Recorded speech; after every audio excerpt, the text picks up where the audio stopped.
രാഹുൽ ഗാന്ധി ഉൾപ്പെടെയുള്ള നേതാക്കളെ ഇവിടെ നിന്ന് ബലം പ്രയോഗിച്ച് ഡൽഹി പോലീസ് നീക്കുന്ന കാഴ്ചയാണ് കാണുന്നത്. നേരത്തെ KC വേണുഗോപാലിനെ ഇവിടെ നിന്ന് ബലം പ്രയോഗിച്ച് വലിച്ചെടുത്ത് കൊണ്ടുപോയി KCക്ക് ശ്വാസം എടുക്കാൻ പോലും സാധിക്കാത്ത അത്രയും വലിയ പ്രതിഷേധത്തിലേക്ക് പോകുന്നു. പോലീസിന്റെ ഭാഗത്തുനിന്നുകൊണ്ട് ഈ നടപടിക്കെതിരെയാണ് കോൺഗ്രസ് ഇപ്പോൾ പ്രതിഷേധിക്കുന്നത്. പ്രത്യേകിച്ച് KC വേണുഗോപാൽ ഉൾപ്പെടെ രാഹുൽ ഗാന്ധി ഉൾപ്പെടെയുള്ള ആളുകൾ ഇവിടെ നിന്ന് ബലം പ്രയോഗിച്ച് നീക്കാനുള്ള ശ്രമമാണ് ഡൽഹി പോലീസിന്റെ ഭാഗത്തു നിന്നുണ്ടാവുന്നത്. KC വേണുഗോപാലിന് ഉൾപ്പെടെ നേരത്തെ ബലം പ്രയോഗിച്ച് ഇവിടെ നിന്ന് പോലീസ് തള്ളി മാറ്റിയിരുന്നു.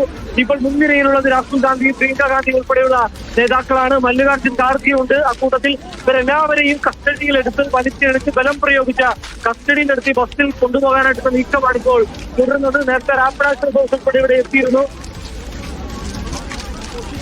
അവരുടെ നേതൃത്വത്തിലാണ് ഇപ്പോൾ നേതാക്കൾ ഇവിടെ നിന്ന് നീക്കം ചെയ്യുന്നത്. ഷാഫി പറമ്പ് ഉൾപ്പെടെയുള്ള ആളുകളെ ഇവിടെ നിന്ന് ഇപ്പോൾ ബലം പ്രയോഗിച്ച് നീക്കുന്നുണ്ട്. നമുക്ക് ഷാഫിയെ ഉൾപ്പെടെ കാണാൻ സാധിക്കും. ഷാഫി പറമ്പ് ഉൾപ്പെടെ ഇവിടെ നിന്ന് കൊണ്ടുപോവുകയാണ്. ഇവരെല്ലാവരും അഫ്ഗാനാണ്. ഇവരെല്ലാവരെയും പോലീസ് ബലം പ്രയോഗിച്ച് നീക്കുന്നു.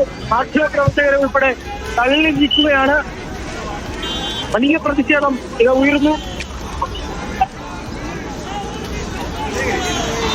ഡൽഹിയിൽ പ്രധാനമന്ത്രിയുടെ വസതിക്ക് മുന്നിൽ വലിയ സംഘർഷം.